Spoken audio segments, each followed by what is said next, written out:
à tous, alors aujourd'hui on va réaliser une recette de saison avec un gâteau à base de figues pour 8 à 10 personnes. Donc on va commencer par faire un financier à base d'amandes. Donc pour cela il va vous falloir du beurre qu'on va mettre en noisette, donc beurre noisette, c'est parti.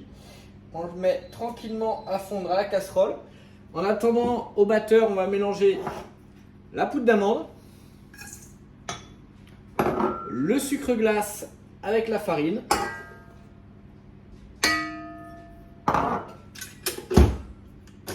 et nos blancs d'œufs pour terminer. Hop. Une fois qu'on a un beau beurre noisette, on va le verser en filet sur le mélange des poudres et des blancs d'œufs.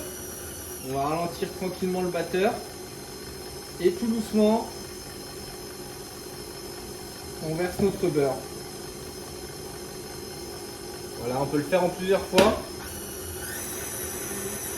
Si on verse tout d'un coup, on va faire trancher notre appareil à financier. Et là, du coup, on n'aura pas la même onctuosité. Rien à voir. Hein. Donc on y va doucement au fur et à mesure en filet, tranquillement. Voilà.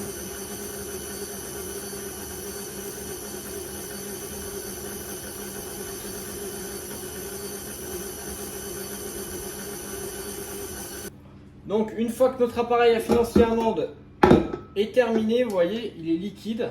Donc si on le poche de suite, ça va pas être terrible pour donner la forme au biscuit que l'on veut. Donc ce qu'on va faire, on va corner comme il faut la cuve ou le cul de poule. Hein. Si vous l'avez fait à la main, il n'y a pas de souci. On va le filmer au contact et on va le mettre au frigo. Et en attendant, on va s'attaquer à la crème pâtissière. Donc nous allons démarrer la crème pâtissière. Donc pour ceci, du lait, du persil lyophilisé, des œufs et poudre à crème plus sucre. Donc on va commencer par verser tout le persil dans le lait et on va porter tout ça à ébullition.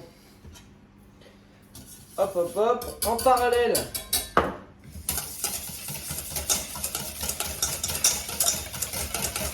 on mélange les œufs avec le sucre plus la poudre à crème. Et on fait ça jusqu'à ce que le mélange blanchisse. Voilà.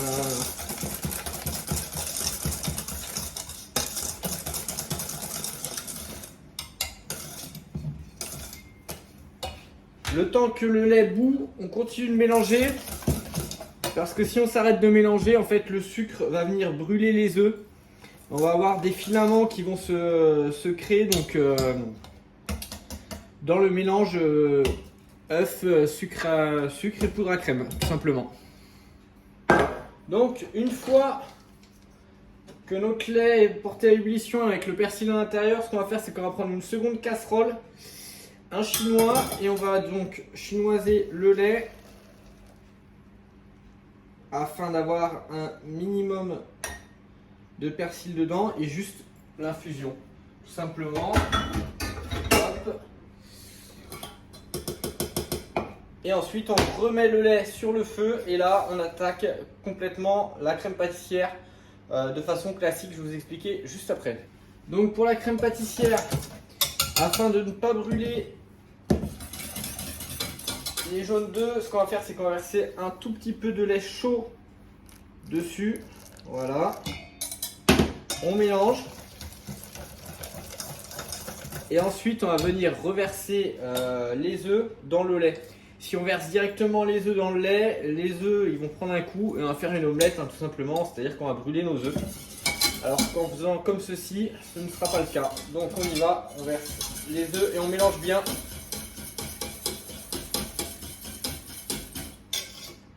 Voilà, ce qu'on fait, on racle bien le cul de poule pour pas gâcher.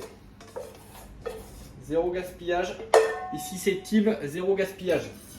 Et donc on mélange sur le feu jusqu'à l'épaississement de la crème pâtissière.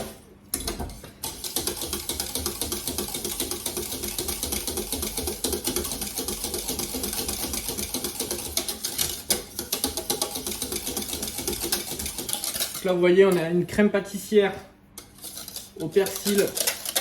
Voilà, vous voyez, qui se tient bien, elle est bien épaisse. Donc ce qu'on va faire, c'est qu'on va la débarrasser donc dans un cul de poule. Voilà. Et ensuite on va venir la faire refroidir le plus rapidement possible. Donc pourquoi le plus rapidement possible? Tout simplement pour l'hygiène déjà dans un premier temps. Et également pour pouvoir la retravailler juste après. Voilà. On corde bien la casserole, pareil, on ne gaspille pas. Hop. C'est une recette super sympa à faire. Donc elle est débarrassée dans le cul de poule. Avec un film alimentaire, on va venir la filmer au contact. Donc au contact, c'est comme ceci, voilà. C'est-à-dire que en faisant ça, en fait, l'air ne va pas venir altérer, la surface de la crème. Donc on va pas avoir une croûte ou une pellicule qui va se former sur celle-ci. Pareil, c'est également mieux pour des mesures d'hygiène. Voilà. Et normalement, la crème pâtissière, l'idéal c'est au congélateur pour qu'elle refroidisse le plus vite possible et qu'elle atteigne 6 degrés au cœur en moins de 2 heures. Voilà. Donc on reprend, me voici de retour avec l'appareil à financier, vous voyez il s'est épaissi. Ce sera plus simple pour le pocher.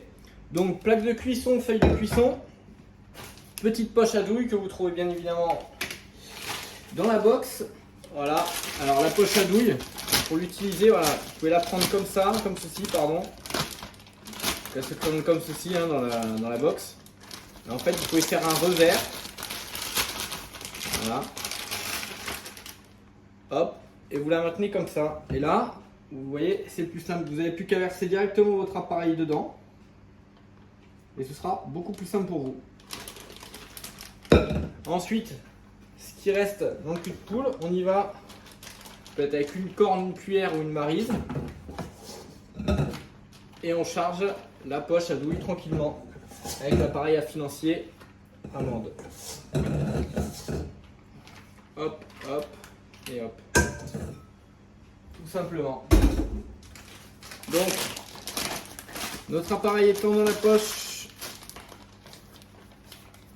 voilà, on peut tourner la poche comme ça pour ne pas qu'il bouge. Je vais juste boire un petit verre d'eau. C'est une chaleur abominable. Et donc, on va venir pocher l'appareil à financier de la façon dont vous voulez que soit votre gâteau. Là, moi, je vais faire quelque chose de carré ou rectangle. Pas de prise de tête, simple et efficace. Si vous voulez faire une forme particulière, vous pouvez. Il y a zéro souci, on peut le faire en rond. Enfin bon, voilà. Donc, on va venir couper la poche à douille. Je dirais, allez, 1 cm. Ça sert à rien de faire un trou trop gros sur la poche. Ça va plus vous embêter qu'autre chose pour pocher votre biscuit financier. Et donc là on y va tranquillement. Donc même si ça coule un peu et que c'est pas régulier, on va dire que c'est pas très grave. Puisque par la suite, après cuisson, on va venir retailler notre biscuit.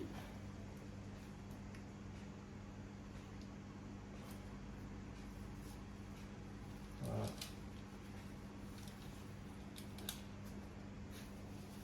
Je peux vous dire qu'avec la quantité, on a vraiment de quoi faire.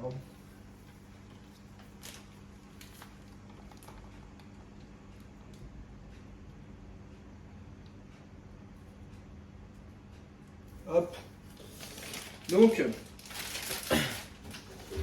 biscuit financier étant poché, ça part au four. Et ensuite, on viendra le récupérer et on s'occupera de notre crème pâtissière qui est en train de refroidir actuellement. Une fois notre biscuit financier donc du coup sorti du four, ce qu'on va faire, c'est qu'on va venir le retailler donc pour avoir un beau rectangle et que ce soit régulier.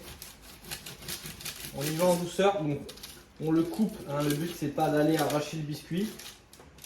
Voilà, on va faire ça proprement.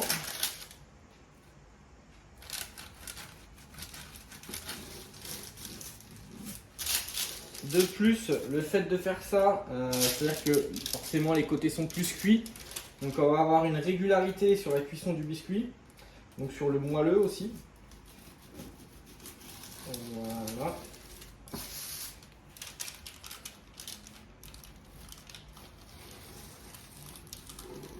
Et voilà. Donc là, on a un beau rectangle sur lequel on va pouvoir travailler.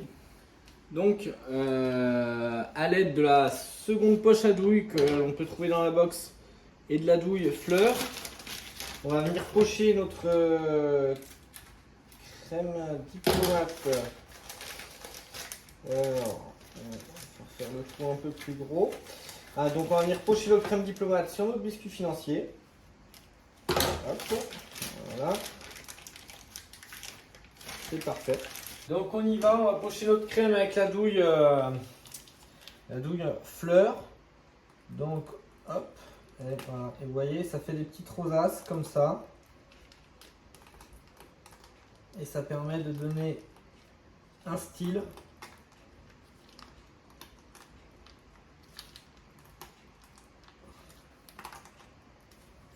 À tout ça. Donc on va prendre des figues fraîches.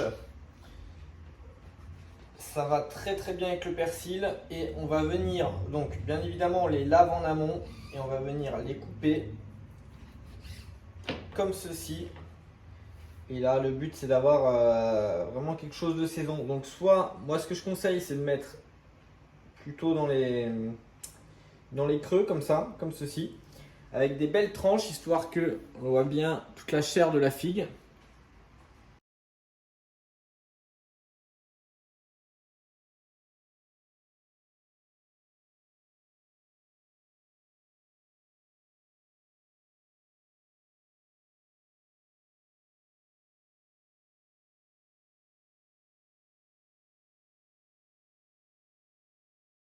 Ensuite, pour terminer, petites amandes effilées pour rappeler le financier amande.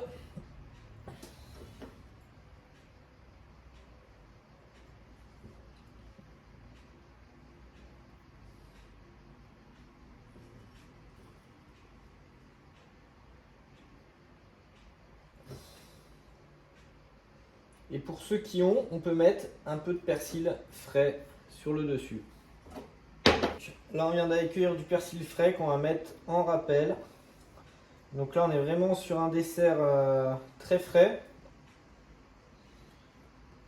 de saison, idéal, figue de Soliès évidemment. Et voilà. Et donc là, j'ai plus qu'à vous souhaiter un très bon appétit.